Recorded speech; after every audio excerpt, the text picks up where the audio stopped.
Good afternoon, everyone. Oh, come on. Good afternoon, everyone. Thank you. My name is Elise Bennin. I'm one of the programming partners for How Design Live. I'm also the owner of marketing-mentor.com. And this is the How Marketing Live track. And the idea behind this, if no one has told you yet, is that design and marketing are coming closer and closer together, and things are getting more and more complicated, and the two parties need to be able to speak to and understand each other's language. So we're coming at it from very different angles all day long, today and tomorrow, and hopefully it's making some sense. Is it working so far? Okay, good.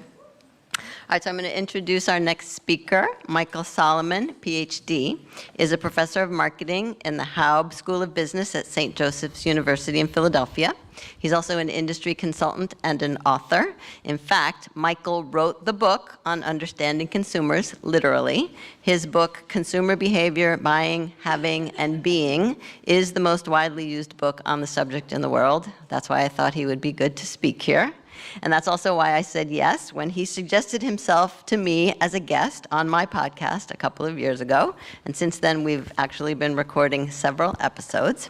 So what is Michael most proud of? He says right now his son, he's getting ready to finish his training at Tufts Medical School here in Boston. Then he will be fully qualified to be a heart surgeon. And finally, as he likes to remind him, we'll have a real doctor in the family, not just a PhD. And what is he most excited about? He said this is a really exciting time to be studying consumer behavior, so I'm sure he's going to tell you all about that. Please welcome Michael Solomon to the How Marketing Live stage. Thank you. Thank you. Thanks to you all for coming. I'm a little intimidated because I think I'm the only thing standing between you and the bar, if I'm not mistaken. So I'm feeling a little pressure, but I'll do my best to tap dance and keep everybody awake. So let me start with a story. And the story is that some years ago, I was working as a consultant for a big ad agency in New York, and the client was a very large personal care products company, primarily made women's products. You would know it if I told you the name, but then I'd have to shoot you, so I can't tell you the name. But we wanted to learn more about their core customer. And so I started by going around and talking to some of the brand managers and to some of the account people at the agency, and I said, tell me about your customer. You know, who is she, what makes her tick, and so on. And pretty much to a person, they all said to me, well, you know, she's in her 20s, she's very cosmopolitan, she goes out to clubs every night. You get the picture, right? You know, she's kind of this glam, you know, Sex and the City type. Then I dig into some of the data, which apparently they hadn't been looking at, you know, about who was actually buying this particular product, which is still very much on the market today. And it turns out that when you look at the actual data, the picture's a bit different, because the heavy user of this particular product is basically a woman in her 50s. She's single, she lives alone, and she has a lot of cats. What we call the Blanche Dubois profile. So obviously the picture that all of these people had in their mind of their customer was quite distorted. And it turns out that this is a fairly typical kind of thing, because we often sell to the customer we want to have. And everybody wants that woman on the left, and nobody on the left, on the left, and nobody wants that woman on the right necessarily. So that particular lesson really underscored for me the importance of understanding your customers. And I think it's very important for all of you guys who are in the design world to really take that to heart, because in order to be able to design for your customer, you need to understand your customer, right? You can't design for the customer you want to have. You've got to design for the customer that you have. And that obviously presents some challenges. And today, one of the biggest challenges is very simple but really complicated at the same time. When you're designing for people, and especially when you're marketing what you've made to those people, the first thing you've got to do is get their attention. And many of you know that this is not nearly as easy as it sounds, because all of us are living in a state of information overload, information saturation. Everybody's on their phones. How's your Facebook post, by the way, down there? Yeah, that's great. Everybody's doing, lots of different things at a time, and brands are bombarding us with messages. And so when you look at the media environment, and you look at how formidable it is just to get noticed, it's really, really daunting. So let me ask you a question, you guys. How many, just take a guess, in a typical day in the Western world, how many commercial messages is the typical consumer exposed to, whether it's on billboards or pop-up ads, whatever, radio ads, whatever it is? It's an awful lot. It's an awful lot. Do you think it's more than 50? Yes. Yeah, okay. Do you think it's more than 500? Yes. You do? Wow. No, I see some people saying no way. Well, the answer is 1,000? No, actually, it's not, because the answer is more than 5,000. Surprise. The answer is more than 5,000 a day.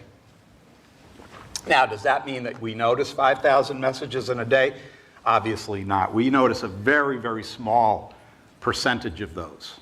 And so if your message, your product, your package, what have you, is not making it through that aperture, then I don't care how great your ad campaign is, I don't care how beautiful your color palette is for your package and all that stuff, it's totally off the table for consumers. So the biggest challenge, I think, the biggest creative challenge, easy for me to say because I'm not a creative, you guys are, but the biggest challenge is simply to break through the clutter and to engage consumers. And when I talk to people in marketing all across the spectrum, they use different words, but basically what they're saying is, we have consumers who are just so frazzled that we can't get them to sit down long enough and ponder how wonderful our brand really is.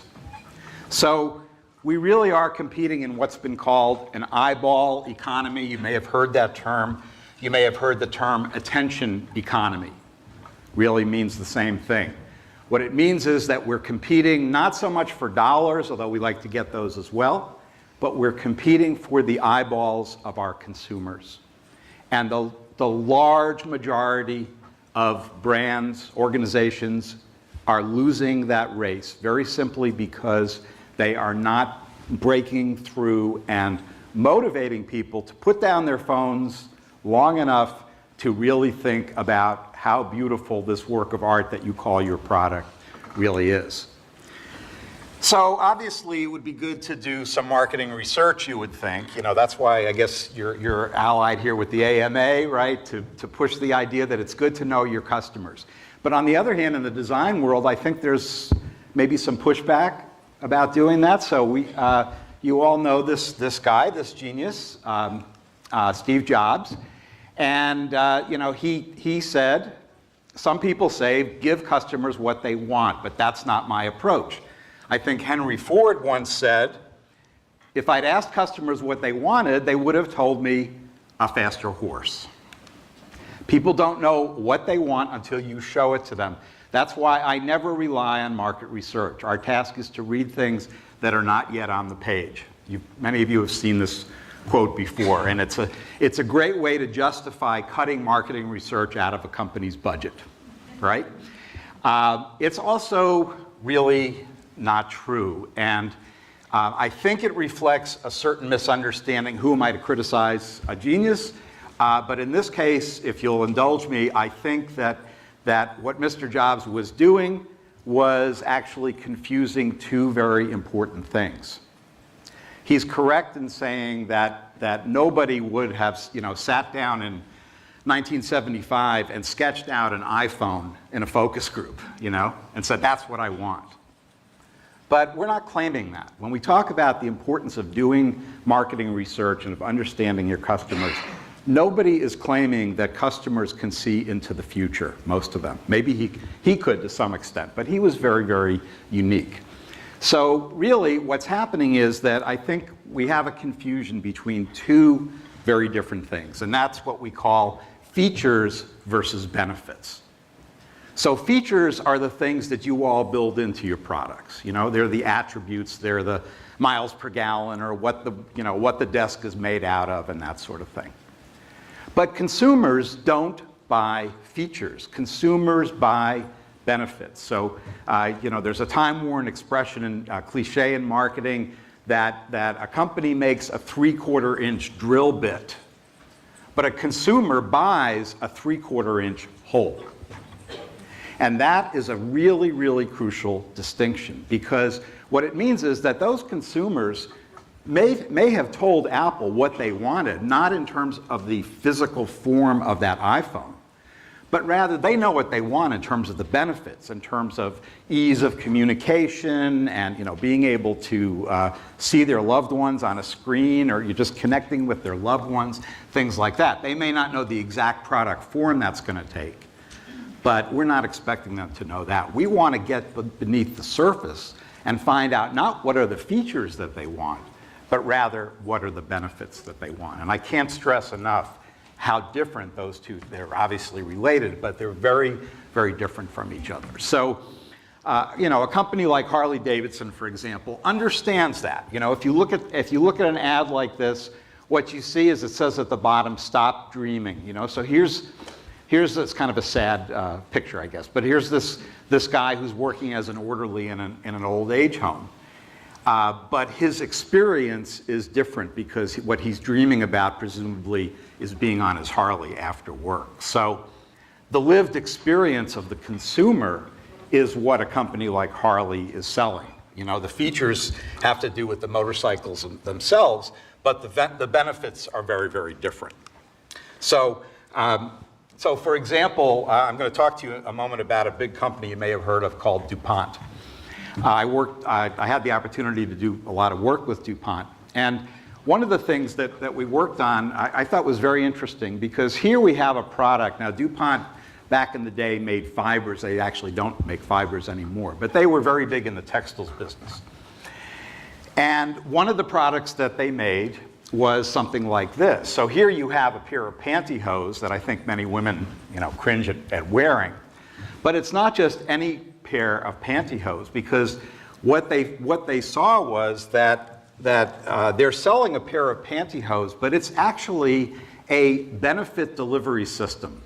And the reason I say that is that these pantyhose have micro-encapsulated fibers in them that actually can release various kinds of vitamins and other things like that literally change, that get absorbed by the body. So what you're seeing here is it turns out that if you want to get rid of cellulite, caffeine is what gets rid of cellulite. It's something I learned when I worked with that. Now, that doesn't mean you take a cup of coffee but if you take caffeine, at least in a certain way, and you actually apply it to the skin, it smooths out the skin. So if you've learned nothing else, we can stop right there, But so the point is that they're selling this pair of pantyhose, but actually what these women are buying is a reduction in cellulite. And that really impacted me quite a bit. And so, when I was working with them, I want to tell you a quick story about how we go from attributes or features to benefits. So I'll call this the tale of the smelly sock. So what happened was DuPont came to me and they said, look, we have rocket scientists here who can make any kind of fiber that you want. And in fact, they've won Nobel Prizes for the various things that they've made, like Lycra and Kevlar and things like that. The problem is that we don't think about what consumers want. We just send these guys to their laboratories, they make this great stuff, and then we say, okay, what can we do with it? So we'd like to try to change that perspective, and we'd like you to help us. So this, I can assure you, was like turning a battleship, and it was a multi-year project that we did.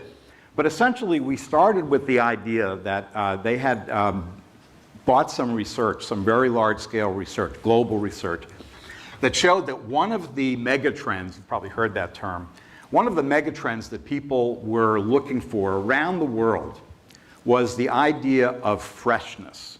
People wanted things that they bought to be fresh. So they said, okay, we're we want to make fibers that help people to be fresh. So how do we do that? Well, the engineers, I was on a task force. It was me and about 30 engineers and chemists. Really a love fest. And so all the engineers said, well, that's simple, because it turns out that people, when people say freshness, what they mean is they don't want stinky stuff. They don't want smelly stuff. And we know how to do that. We can make a certain fiber that removes the perspiration from the body, and that's what causes odor. So when you have smelly socks, we can solve that particular problem.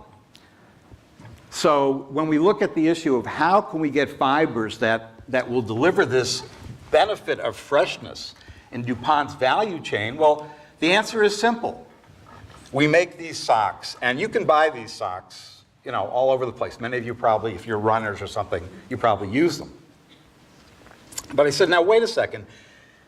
Let's not jump at this too fast, because maybe freshness has other meanings as well to people. Have you ever asked anyone what it means to be fresh? Well, why would we have to ask them? We're engineers. We know everything, right? So this started this long project. I'm not going to go into a lot of detail about it, but basically we went on a worldwide quest to define other possible meanings of freshness that consumers have, and then think about how can we work backwards now to create products that they're capable of engineering that will deliver on that value. So we did all kinds of focus groups and other things like that in major markets around Europe and the US.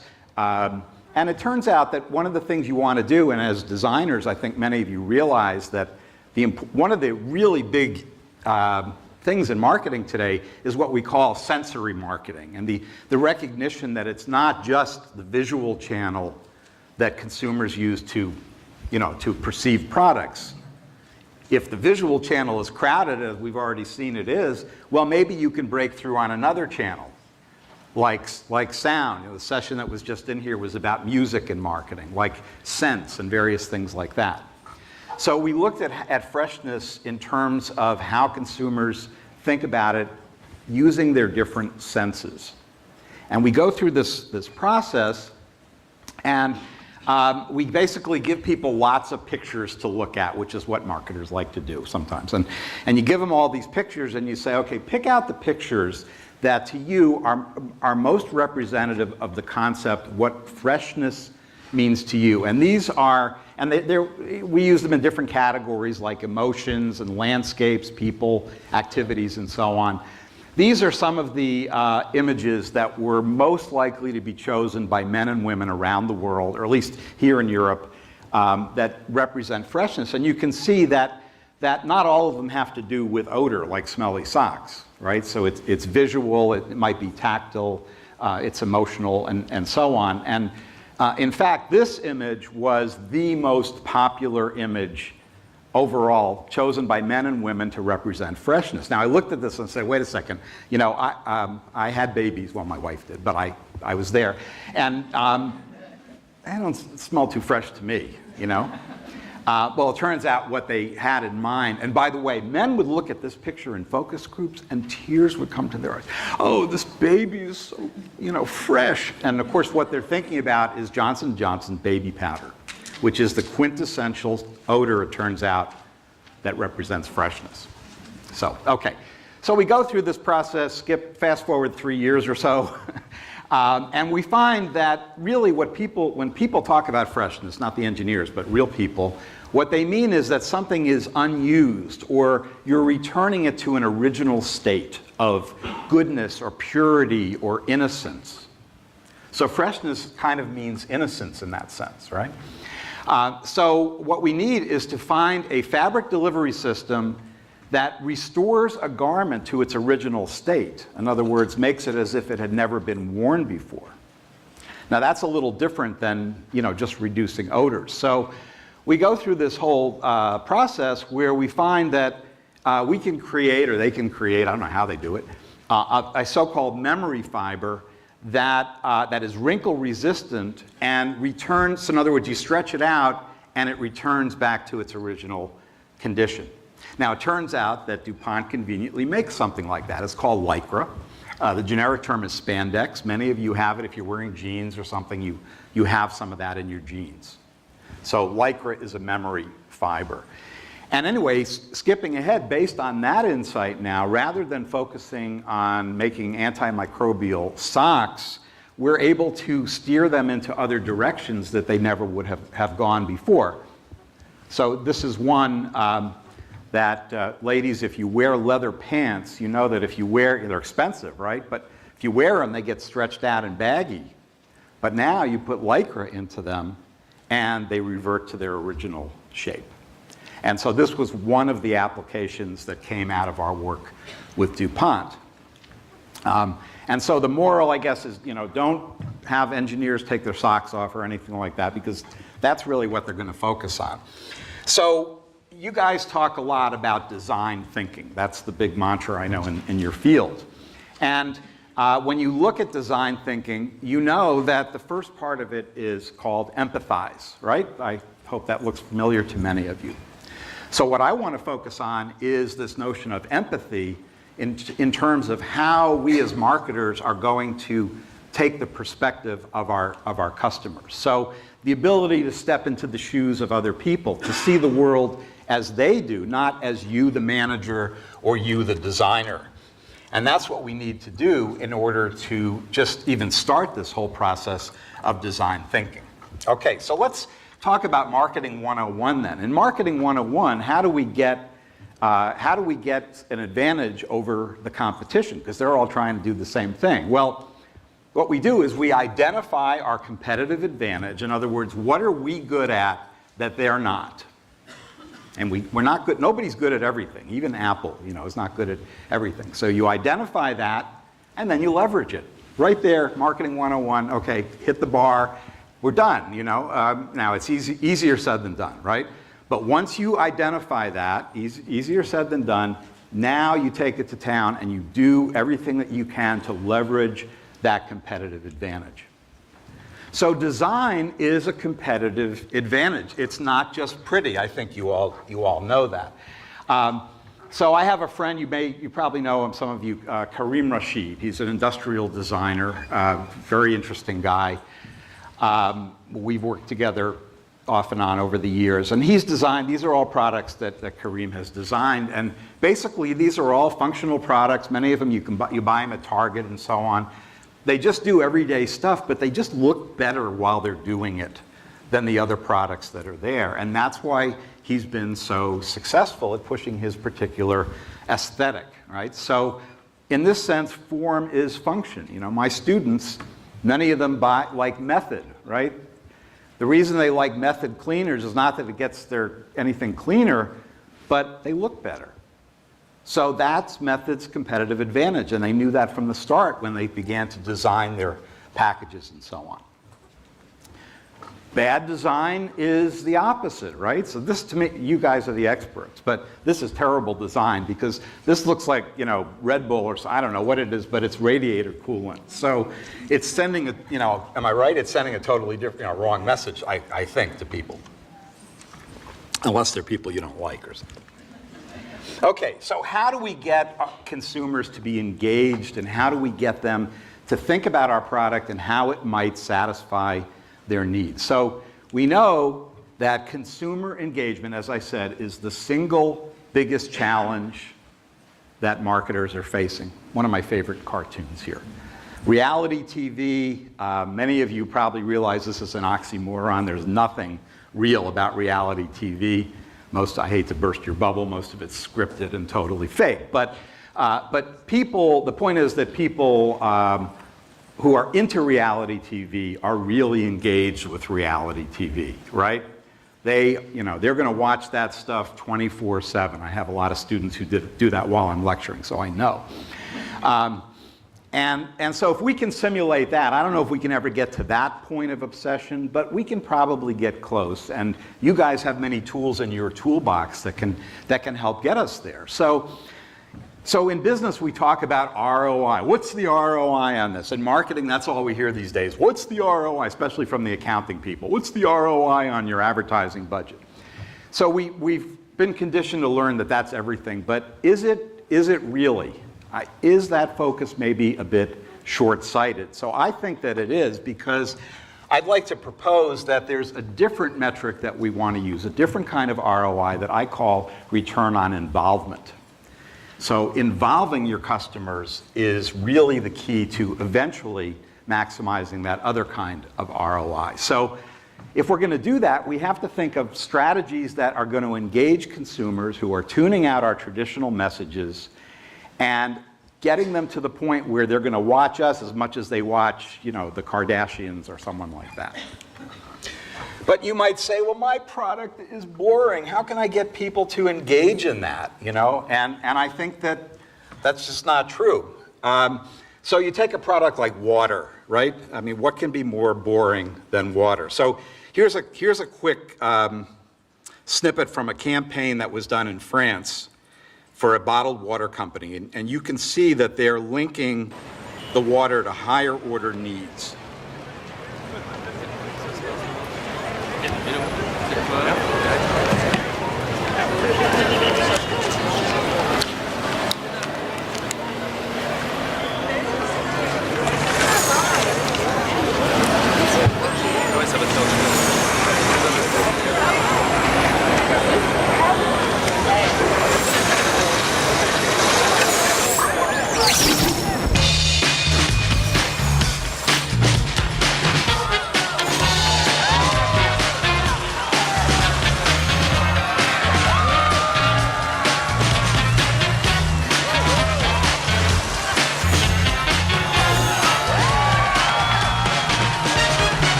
I think you get the idea. Let's see if they have that in the exhibit hall tonight. I don't know. But so engagement is the path to ROI. When you talk to executives, they'll tell you that, for example, according to the economists, most of them say that if their consumers were more engaged, they believe they'd get higher profits, and they blame inadequate engagement for a loss of sales. A lot of them do this. It's clearly something that's a big problem.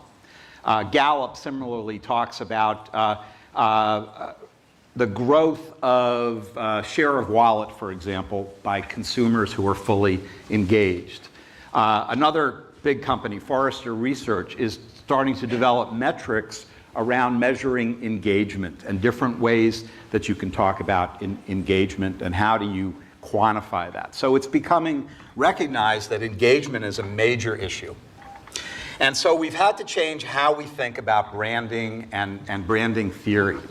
So, for example, in the old days, we think about brands as assets that the firm controls and creates. Today, I like to think of brands as co-created entities, that is, co-created between the brand and the consumers who often help to define the meaning of that brand.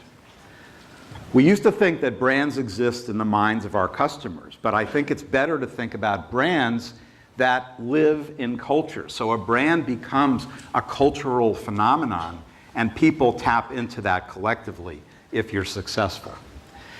We used to measure what brands mean to people, but today what we want to do, I think, is talk about how brands come to mean. That is, the process that occurs over time whereby a brand becomes so central to what people are thinking about and how they think about themselves. So when we talk about involvement, in marketing we talk about a continuum. So at one end of it is every marketer's nightmare, which is inertia, where consumers are totally disengaged. And at the other end, we talk about a flow state, where consumers get so involved in a product experience that they lose track of where they are. And so, kids who play video games for 24 hours a day, they're experiencing a flow state. So we have various cult brands that are high on the spectrum of involvement, the continuum, like the Boston Red Sox. I should say the Phillies, but here I am in Boston. We have, again, Apple. We have, whenever people are lining up around the block to buy a phone that could be delivered by UPS in 2 days, we know that they're pretty involved. But even insignificant brands. Take this little candy called a Peeps, right? Everybody knows Peeps. This little piece of marshmallow that's really bad for you. Well, that has cultural significance. When you look at what people, I don't know if you realize this, there's cults of people who do terrible things to peeps, and they post them online, and you can find all kinds of pictures of, you know, crazy ways that they have, like Justin Pieper over here, or even this guy, you know. You might recognize him. So it doesn't have to be a product like your Nike or your Apple, right? So when we link to higher order needs, we want to go up this pyramid where we start with, at the bottom, with what we think of as sensation, just the sensory impact of the brand. We're going to go up to cognition, which is thinking about the brand, then to an emotional reaction, and finally to what we call resonance. So resonance is the holy grail, all right? And for those of you that went to design school, you probably read Donald Norman. His levels of design are somewhat similar to what I'm talking about. So his reflective level is similar, somewhat similar to resonance. So brand resonance refers to how a brand's meanings reverberate across the culture and really become part of the consumer's life. That's what creates brand strength and brand value. Lots of different approaches kind of are similar. Millward Brown is a big marketing research company. They talk about these various categories. It's fairly similar, and you can see that bonding is at the top, which is like resonance. So everybody's got different vocabulary basically to describe the same thing. So here's a message that focuses on sensation, for example, just the softness of the bread. Very nice. Cognition, you guys would call it usability, right? So usability basically is how people are interacting with the product and using it, et cetera. Emotion, getting an emotional reaction. This is from an actual study on Dove bars where somebody draws a picture of a Dove bar user, and it says, "I'll kill everyone in the store in front of me if they don't move it. I need a Dove bar now," right? That is an emotional reaction. But resonance at the top is something more profound than that. So it's the goodness of fit between what people are looking for in their lives and what your brand can give them, okay? And there you have a fusion between the brand and the person's identity, so that the person and the brand literally become the same. And over time, maybe they even start to look the same. I don't know. So there's different ways to think about, there's different kinds of fusion. For example, interdependency. I saw Ben & Jerry's out in the corridor out there. People have rituals involving ice cream, for example, where Ben & Jerry's becomes important to them, right? Community. One of my clients is CrossFit. I don't know if we have any CrossFit people in here, but this is an organizing platform for a community that's very, very powerful. These are just two examples. I have an entire list of these. If you want to go to my website or email me and I'll give you that information later, I'd be happy to send that to you. But you need to think about how your products are going to resonate with people. One way we do it is by building a brand personality, like the Pillsbury Doughboy. And we know that we have to not only build one, but we have to keep changing it over time, right? Like Betty Crocker. So this is Betty Crocker from the very beginning all the way to the more current one, which is a little more Hispanic and was actually computer generated from a larger list of images. So you can see that they're trying to change with the times, but not lose that basic Betty Crocker brand personality. Okay, so how can we cement these things together? How can we take proactive steps to merge the product and the person? Well, a lot of times we talk about market segmentation. Let's take a big group of people, create a message and a product, send it out to them, and since they're all fairly similar, like they're all male or female, they're all going to respond the same. And I think that today, in a so-called markets of one society, market segmentation as we know it really doesn't work very more, because putting people into these big categories is very counterproductive. So as I like to say, there's two kinds of people in this world. People who think there are two kinds of people and people who don't, all right? So we have what's called the positivist tradition in science, and Basically, the goal is to put everybody into convenient categories. We love to categorize people, and especially putting them into quadrants, and then think we know them, right? So even in fashion, you know, maybe we have a drive to put people and products into categories. So for those of you who work in fashion, you know, as an example, that there are seasons. So we have categories. You know, this is spring, this is summer, this is ready to wear, this is not, etc. That is very, very limiting. So, for example, if we break out of the box and we say, let's forget about those traditional categories and merge them together, here's a success story many of you know about, right? Athleisure, which is a combination of athletic wear, the traditional category, and leisure wear, one of the few success stories in the fashion business right now. So that brings me to postmodernism, which means essentially the breaking down of these traditional categories. That's the part of it anyway that I want to focus on.